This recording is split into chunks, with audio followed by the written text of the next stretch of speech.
Dit is de originele toer waar nou de ingang is. Letter kwam er uitbouwsels bij, kapellen. De tjerken komen op het Jiltbroek. Dit wie Ale. Ale is buis van de toneelvereniging en die vertelt het verhaal van de Tworkenfredder. En wat is dat? Nou, wat is dat? Ja, dat is Willem hier vroeger twaard worden. Toen in de tijd dat de tjerken heel eerder wie hij ze in een toer verkocht aan een cementindustrie in Makkum. En daarom had Wurmers de bijnaam Tworkenfredders. Hier zag je hoe de toer er in 1600 uitzag. Hoe is dit project nou ter stand gekomen? Nou ja, wij hinten iets 2018, dan moet er in Wurm gewoon niet wat gebeuren. En wat dan? Ja, wij woonden nationeel wijs. Wij woonden net het zafvalste in lofspul, zeg maar. Want dat hebben we hier ik wel eens die, want dat kunnen wij hier ik wel. Maar wij woonden gewoon iets origineels. Hè. En Tjitske, die zit wat in de gamehandel en zo wat in de game-industrie. Ja. En die is vooral dwan met augmented reality. Dus we hinten iets van, nou, daar moeten we wat met dwan. En wat is dan leuker? Dus wel, skiernis van het dorp is gewoon belangrijk. Eigenlijk maakt iedereen er wel wat van weten. Maar ja, wie doet er Sint-Wurg nog boeken in? Wie gaat er nog lezen en zo wat in? Dus we moeten dat gewoon in hapklare blokjes, gewoon heel leuk en spannend, moeten we dat behouden eigenlijk. Nou, je ziet dingen die er net echt binnen. Dus je ziet nou het krijgt van Fischer en dan komt Fischer zelf tevoorschijn en die vertelt iets over zijn beslommeringen in Wurm. Tja, hier lees ik dan. Sergeant William Robert Fischer. Fischer wie een piloot, die vleeg van Engeland en moest die bom brengen. Nou ja, droppers steeds maar boven Duitsland. Nou, en dan weer het een keer dat zij wien onderwijs en kwamen in dikke mist te lonen. En hier geen flauw idee wat ze wien. En ze moesten vlakbij Skiel ergens wezen. Nou, dus zien ze iets van, nou, we maken maar wat omheen, want dan kun je de meesten weer wat zien hopelijk. En doe bam! Een explosie. Onze motoren houden ermee op. We zeggen benzine uit de vleugels lekken. We konden geen hechten meer houden en we wisten geen richting meer rond te gaan. En toen klapten we ergens in op. Wat achteraf bleek een telefoonpeel.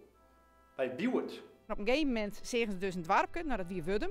En ze hebben alle waarden om dat dwarpje te meest net eruit zien. En vlak hierachter is ze dus Delftwatten. Ze ziet maar zo in het vliegtuig. Fischer heeft het dus net lippen. De Orenvier ben gevangen genomen door de Duitsers. Hij de hele oorlog gevangen zitten en zo wat heen. Maar Fischer is hier dus Delftwatten. En omdat hij dus eigenlijk het hele dorp behoorde heeft van een enorme ramp, heeft hij hier een plakje gekregen.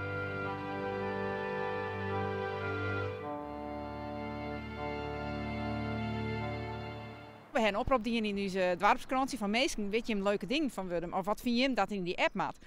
En zo ben ik dus bij eigenlijk de dorpshistoricus in dat wel, hè, Jochem Hoekstra hier. Ja, Jochem Hoekstra. Ja, nou die had gewoon alles samelen en had een heel soort foto's van vroeger en van nou, van Wurm.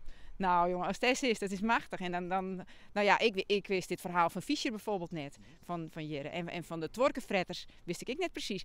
En nou wie we lezen, wie we wanden met uit melkfabriek wat je wist hebt. Kijk, zo'n heel soort dorp had ik Wurm een melkfabriek gewoon. En zo zitten we door dat boek van Jochem Hoekstra te bladeren in zijn plakboek. En dan zit niet, ze zijn dat 4 met melkfabriek.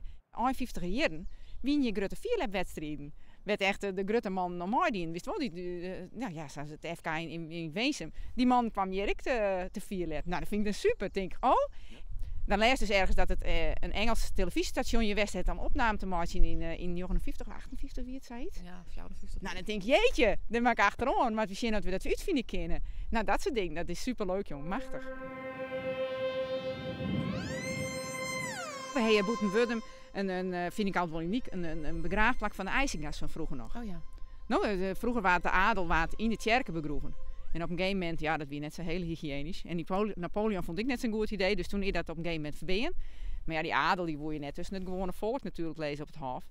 Wij IJsinga's waren een voorname familie. Anders heb je niet je eigen begraafplaats, toch? Dus die hebben een eigen kerkhof, jongen. En daar, volgens mij ben een stuk of 12 graven. De laatste is in 1938 daarna begroeven.